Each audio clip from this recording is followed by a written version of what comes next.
সিলেটের ফাহিম আল চৌধুরী, 1000 কোটি টাকার মালিক। তার গল্পটা শুনলে আপনি অবাক হয়ে যাবেন। তিনি বলছেন, আমার মা যখন বৃদ্ধ হয়ে গেল, অসুস্থ, চিকিৎসা করাতে হবে, আমি তার চিকিৎসা করা শুরু করে দিলাম। এক পর্যায়ে চিকিৎসা করাতে করাতে আমার কাছে যত হ্যান্ড ক্যাশ ছিল সব শেষ হয়ে গেল। আমি ধার করা শুরু করলাম, ধার করে পর্যন্ত আমার মায়ের আমি চিকিৎসা চালালাম। শেষ পর্যন্ত আর কোথাও ধার পেলাম না। তিনি বলছেন, আমি আমার লন্ডনের সে ফ্ল্যাট পর্যন্ত আমি বিক্রি করে দিলাম শুধুমাত্র আমার মায়ের সেবা করার জন্য। সিলেটের ফাহিম আল চৌধুরী তিনি বলছেন যে আমার মা অত্যন্ত বৃদ্ধ মানুষ, নিজে ওয়াশরুমে গিয়ে নিজে পরিষ্কার হবে সেটা তিনি পারতেন না। আমি আমার এই আঙ্গুল দিয়ে, তিনি যখন ওয়াশরুমে তিনি জরুরত ছাড়তেন, তারপরে আমি আমার নিজের আঙ্গুল দিয়ে, নিজের হাত দিয়ে তা পরিষ্কার করে দিতাম। আমি তিনাকে গোসল করিয়ে দিতাম, তিনাকে খাবার খাইয়ে দিতাম। তবে আমি দেখতাম আমার মা যখন নামাজের মধ্যে দাঁড়াতেন, নামাজের পরেই দুহাত তুলে আল্লাহর কাছে কেঁদে কেঁদে আমার ব্যাপারে দোয়া করতেন, আর আমি পিছনে বসে বসে তার সাথে আমিন বলেছি।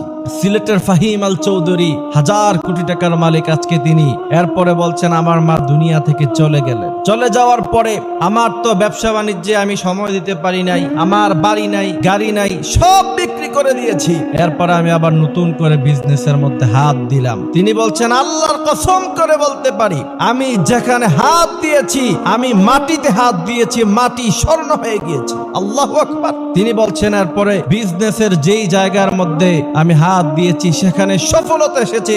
আজ পর্যন্ত আমার জীবনে কোনো ব্যর্থতা আসে নাই। তিনি তারপরে বলছেন, আজকে সেই দিনের গাড়ি হারানো, বাড়ি হারানো ফাহিম আল চৌধুরী আজকে 1000 কোটি টাকার মালিক। একজন মায়ের দোয়া কতটা কাজে লাগতে পারে তার থেকে শিক্ষা গ্রহণ করতে হবে। মায়ের দোয়া নিতে হবে। যুবকেরা মায়ের সাথে খারাপ ব্যবহার করে মনে করতে পারো তুমি অনেক টাকা সম্পদের মালিক হয়ে যাবা। সাময়িক সময়ের জন্য তোমার কাছে মনে হতে পারে এ টাকা তোমার কাছে মজুদ আছে, খরচ হয় নাই, কিন্তু মনে রাখবা জীবনে কখনো সুখী হতে পারবা। আর মা বাবার পিছনে যদি খরচ করো, ইনভেস্টমেন্ট, তুমি যত খরচ করবা আল্লাহ তোমাকে 1000 গুণ বাড়াইয়া দিবে।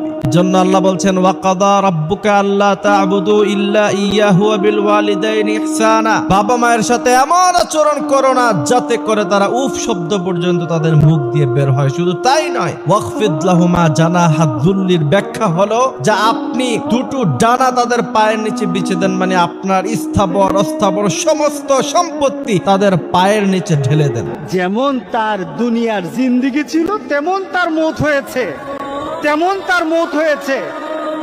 গান শুনতে শুনতে সে চলছিল, আর গান শুনতে শুনতে তার মৌত হলো। এবার বলেন তো দেখি, তাকে কাল হাসুরের দিন কি কোরআন তেলাওয়াত অবস্থা উঠবে নাকি গান অবস্থা উঠবে? বলেন। তুমি জানো না তোমার মৌত কখন, পৃথিবীর কেউ জানে না তার মৌত কখন। সুতরাং তোমার মৌতটা যেন এমন না হয়, মৌতের পরে এমন রেকর্ড তোমার দুনিয়াতে থাকবে যে রেকর্ডের কারণে তুমি কবরে শুয়ে শুয়ে গুনাহ পাবা। এমন রেকর্ড যেন তোমাদের না থাকে। আমাদের এমন সতর্ক হওয়া দরকার আছে কিনা বলেন?